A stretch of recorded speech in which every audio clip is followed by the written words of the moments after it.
We're live. This is much better than yesterday, Chase. We're recording right after BYU's 11-point win, 72-61 over North Carolina State. Overall thoughts from the game?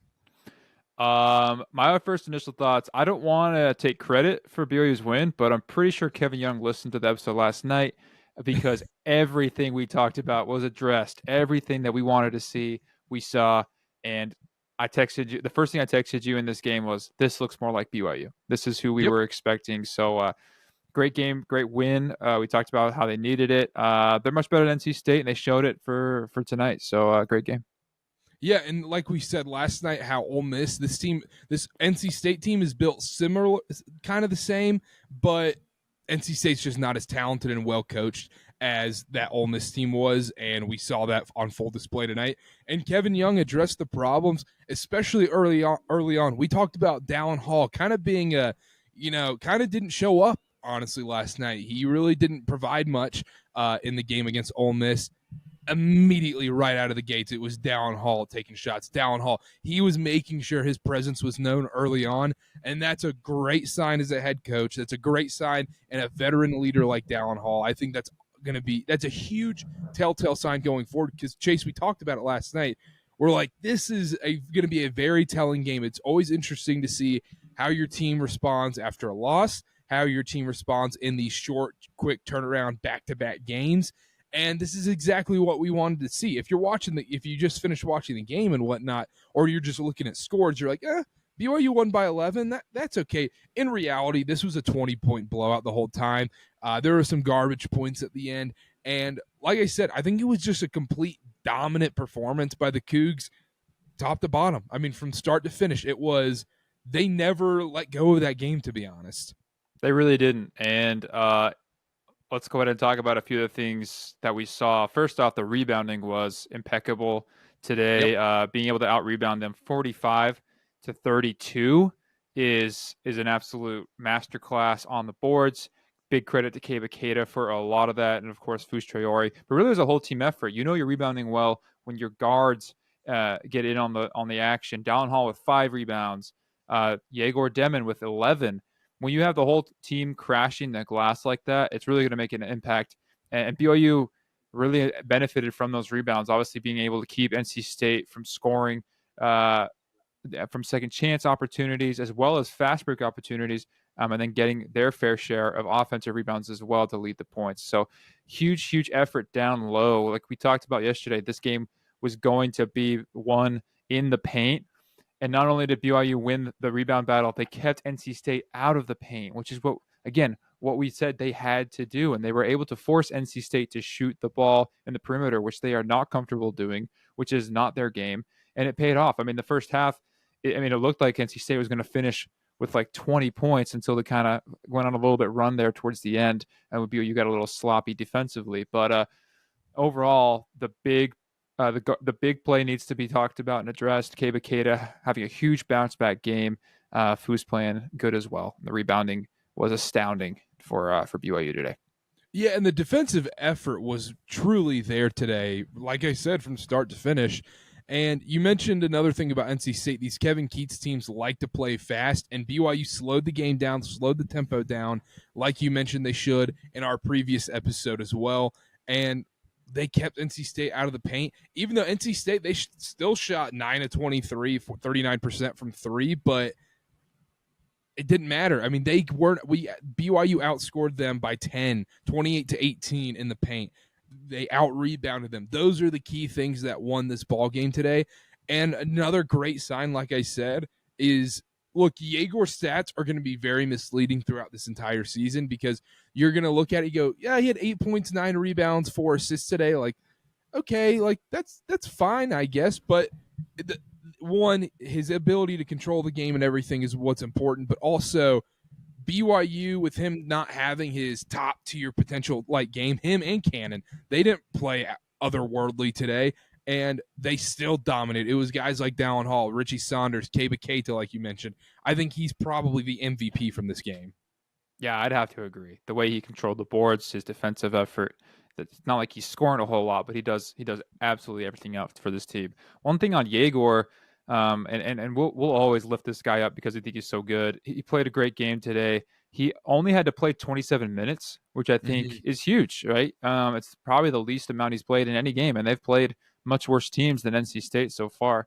Dallin Hall actually what led the team in minutes with 28 to Jaeger's 27, which is a attributed to Dallin Hall playing well, coming back, being in this rotation, being able to relieve the point guard duties from Jaeger and really balance this team out. There was no unit today in this game where you felt like, oh, this is where NC State catches up. This is where they find the groove. Anytime they threw the guys out there, whether it was Jaeger running the point, Dallin, Dawson Baker coming in, giving some good minutes, even heck, Trey Stewart being able to come in there for just a few minutes. You never really felt like BYU was in trouble. This second unit and the guys coming off the bench were ready to go. We're able to give all the starters a blow and really meshed well together as a team. I think this is the best team effort we saw from BYU all season. I think that's a fair point as well, and just a great way to respond after a loss like that. You're in overtime, you play a tough, hard-nosed game that you honestly kind of blew at the end there, and being able to respond back and come out and put a dominant performance today is huge. And then obviously they'll fly back to Provo, and then they'll fly to Providence early next week, and we get to see BYU in their first true road test. Even though Providence, not a great team, we'll preview that game a little bit later on the next episode as well. Still talking about this game today, I noticed that no Elijah Crawford today. He went more towards Trey Stewart today. What are your thoughts on that? I couldn't really say exactly the thought behind it as far as what I saw on the court. I think the idea was to have Dallin play a lot more point guard, which kind of eliminated Elijah's minutes in this one. I don't think Trey Stewart was thrown out there to be a ball handler, but I think Trey Stewart gave some good defensive minutes, and I think at this point, I can't say why they wanted to try him out. I mean, like, see what Trey Stewart's just got, I guess. Again, wasn't the most impressive offensive performance from him, but he took care of the ball and played some good defensive minutes. And maybe Kevin Young was just wanting to really lock down there at the end of the half and make sure things didn't get too out of hand and try some things out. So it was interesting. No Moet Mag as well. Trying to figure out these rotations. Not as many Boscovich minutes as we thought, although he did, produce a little bit when he was in for the 8 minutes he got to play. You played a lot of guys in this game, Karter, and still we're sitting here saying, oh, what about Elijah Crawford? What about this guy and that guy? I mean, they're so talented and so deep that you can try different things. And hey, this one worked out at least a little bit today. And I think this experimentation is going to continue till probably conference play, even maybe a little bit into conference play, because eventually the top teams in college basketball, you tighten your rotation to about 8, max 9 guys you really trust to be on the floor. And we're going to find out especially after this Providence game, where BYU has some lighter games. They don't have to travel outside of Provo until January. They stay in Utah the entire time. And that's when we're going to see BYU try out every single possible lineup. And because Kevin Young, look, I understand the experimentation. I didn't understand it as much yesterday against Ole Miss. I think you got to understand the 8, 9 guys you really, really trust and let them play, because I think he did a little too much experimentation on Thursday's game against Ole Miss. And tonight you're able to do that because this NC State team isn't as good. And also everybody on the court was producing quite well, and you got out to an early lead and never looked back in this spot. So it worked out today. I just don't want to see him trying out all these different lineups and playing 11 guys come conference play, which I don't think will happen, but I think that's something we should be expecting over the next month when we play teams like Wyoming, Fresno, and Florida A&M. Yeah, it's absolutely a good problem to have. I mean, you play 10 today, and you still, like I said, feel like you left some guys on the bench there that are good enough to play some minutes. But you really do need to lock down. I think the lineup that was really working today, yesterday, obviously, it was Foose, right? And we need to get him the ball and let him go to work in the post. Today, it was Kaba, who was producing more, and the guy you wanted out there catching lobs and playing defense. And so I think the benefit of this bench and who you have, and as well as these games figured out, is you really start to see who works with what in what situation. Today, like I said, Kayla Dallin playing well. Dawson seemed to have the edge over Trevin, although Trevin didn't have an awful game. It's just maybe that's the way it worked out. You wanted Dawson to be able to be a ball handler and create his own shot. Well, he was able to do that at points today when BYU needed a bucket. So it's a whole conglomerate of players on this team that I don't even know who you roll out there other than the stalwarts, obviously Yegor, Cannon, Dallin. But when you get into the deep, 6th, 7th, 8th man, I think it's going to be really situational all year. And like you said, we're going to see them experiment a ton over the next month or so.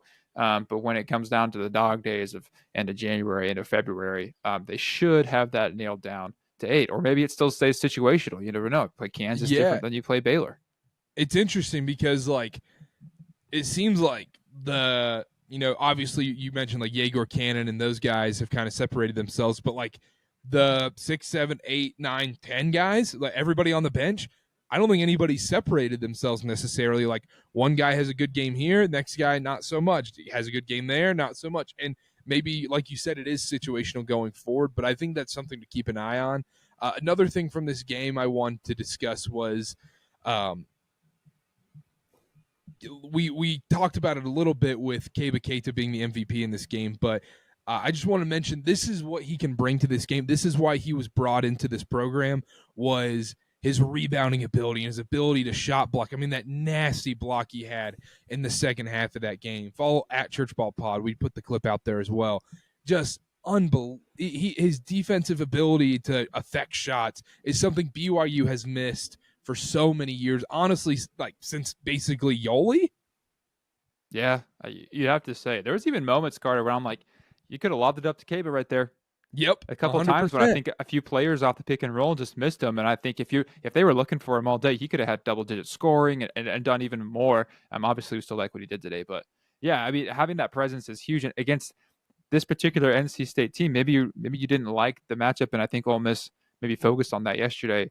It's the dichotomy of the difference between these two games, yet there's still a similar style of play was the most glaring thing to me between the 2 days in this tournament. I mean, BYU played it completely differently today than they did yesterday. Obviously, they came away with the win today. Not to say the strategy yesterday was too flawed, although they did end up losing a game they probably could have won. But it's the ability to adapt, the ability to play different styles at a drop of a hat is what's really valuable about these guys.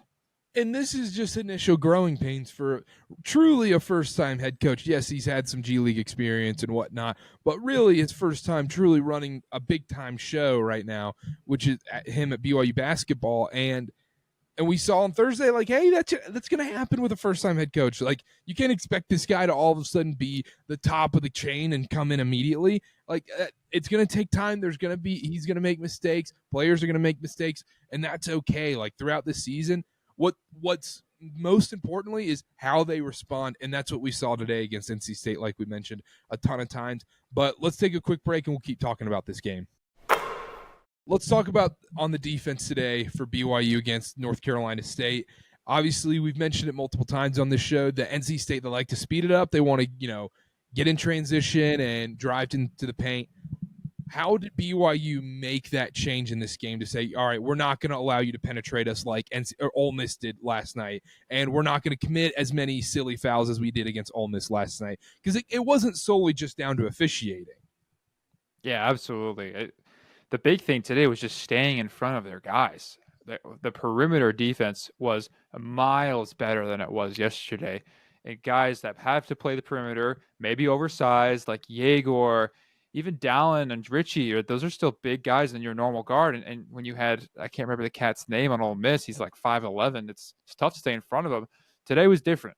They were able to pack in the paint a little bit, make Keba that force inside, and then allow those guards to be able to stay in front. And that's what helped the fast break as well, is these guys could not get downhill. Obviously, keeping them off the glass was huge for that as well.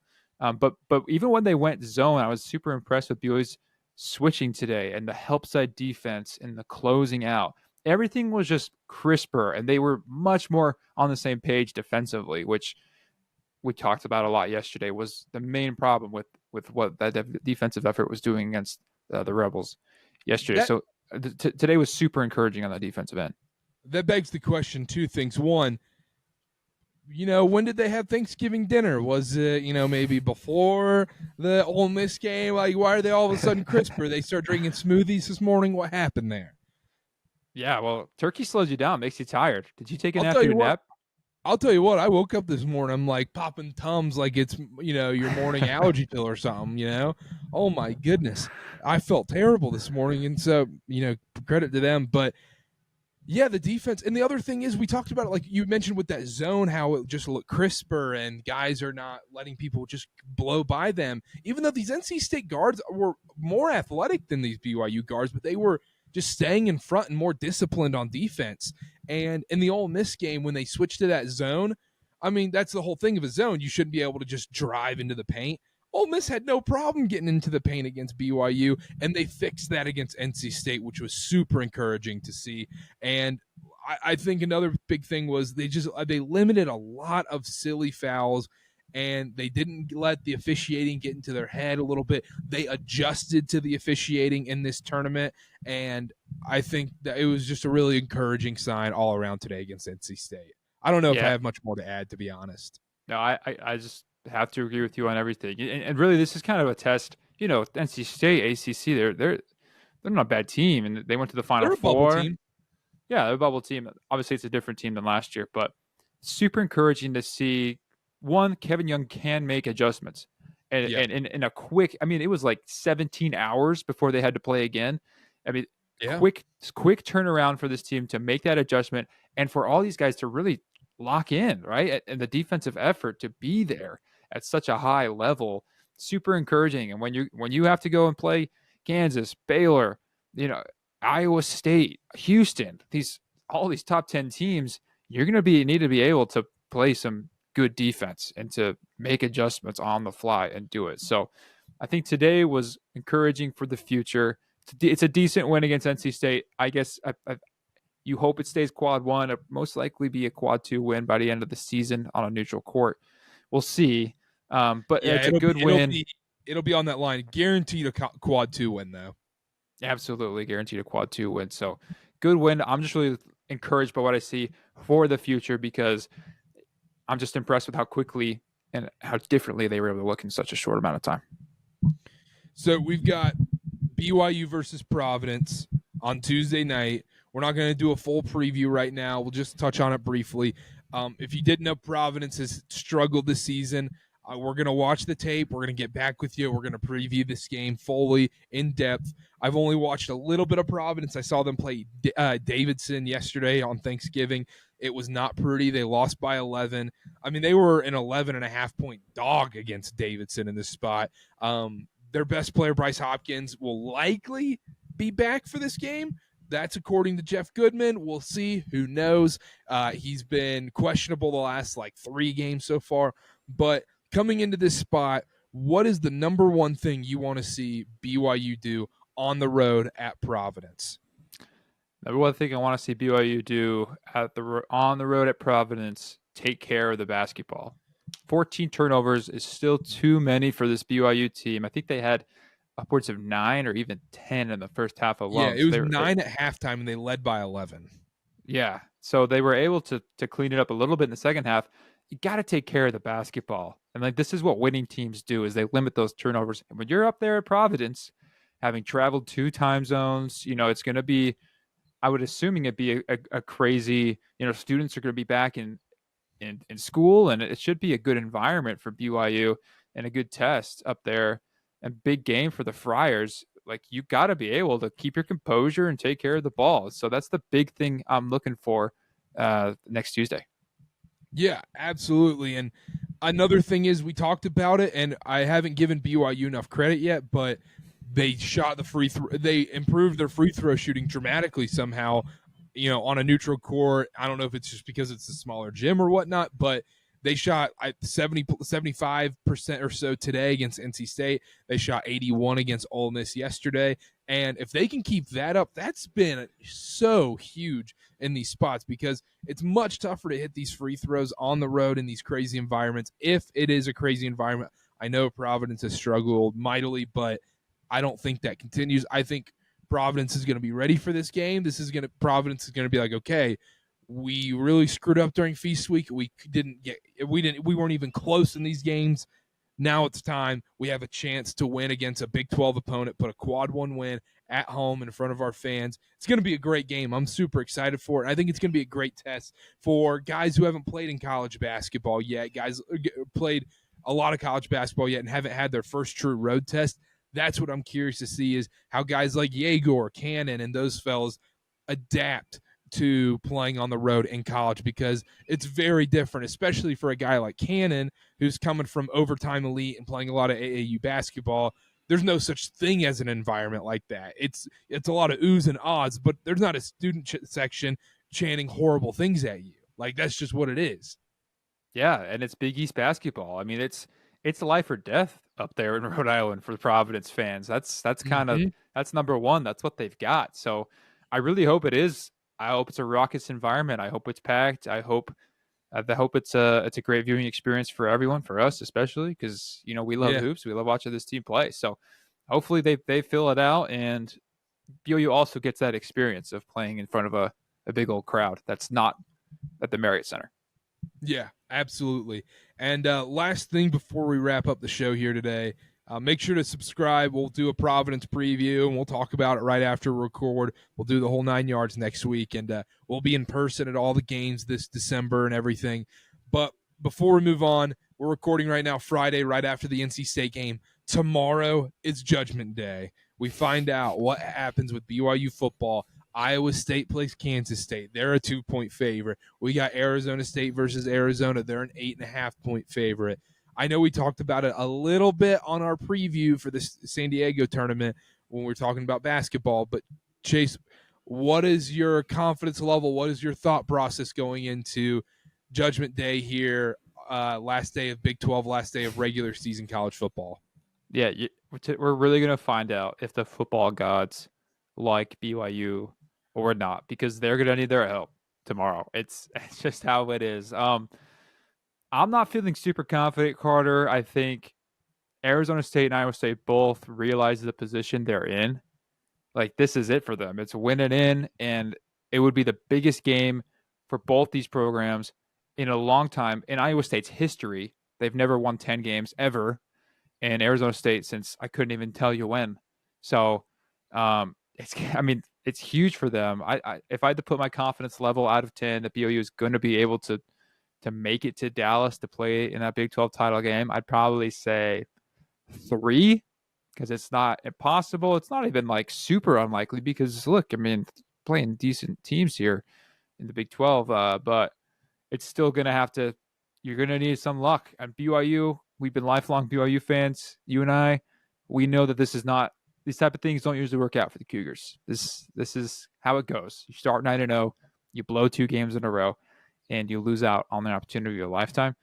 But I'm going to try and be optimistic. I'm going to enjoy whether or not 8:15 kickoff. We know the fate of BYU yet, and what that game against Houston will mean. It'll be fun no matter what to watch the seniors go out and play and finish out in their own 10-win season, and going to a bowl game to potentially make that 11 would still be an amazing season.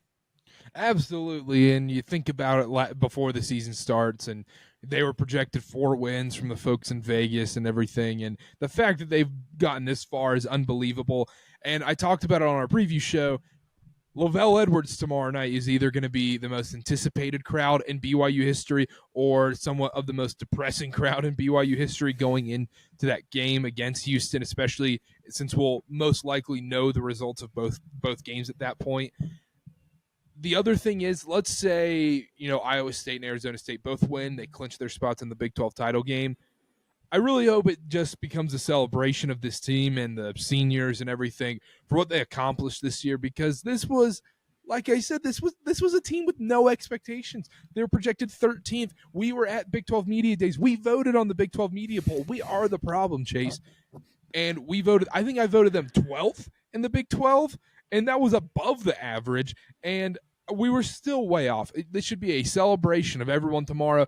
I hope the the mood changes and people realize, okay, look, this is what we should focus on now. We don't need to be depressed about this. This is an awesome season. And I think that will change tomorrow, but I hope that's what the focus on. I hope it's not just a sour mood and people leaving halfway through the game. Yeah, absolutely. If you're going to the game, show these guys a lot of love. BYU will still get to play in a good cold though, Chase. it's very true. It will be some late November ball. BYU still has a chance to play in a good bowl game. The upper echelon of whatever you want to call the non-New Year's Six bowls now. They'll play a ranked opponent from a power conference. So there's still something to look forward to in the case, Dallas, or even if they go to Dallas and lose, right? There's still going to be something to watch. How different is our mood going to be if BYU somehow pulls it off and ends up going to Dallas? Yeah, we're going to be like, we knew it all along. And frick the haters. Man, they're winning the Big 12. No. I can't wait. I'm excited to be there. Are you going to the game tomorrow? I got my flight lands in Salt Lake at 8:15, so I'll miss kickoff no matter what. I've told myself down there. If the game is going to be to send BYU to the Big 12 title, if one of those two teams loses earlier in the day, I will make it. If not, I mean, I want to go regardless, but I'll be tired and traveling with the wife and everything. So if that doesn't happen, I might not go. We'll see. All right. Well, game time decision. If not, no worries. I'll be there. I'll be there tomorrow night for you. Don't worry. But also, that's it. Make sure to subscribe, rate, review wherever you're listening. Follow us at CarterBA, at Chase_Rogers0, at ChurchBallPod on all social media. And make sure to subscribe to Field of 6CA After Dark, Podcast Network, everything on there. Fantastic content if you're a college basketball fan. Great stuff. We're going to be here all season long for BYU Hoops, and we'll be back next week with our Providence preview and our Providence reaction. Hopefully we have some interviews coming for you very, very soon. Make sure to hit that subscribe button, and Chase, we'll see y'all next time.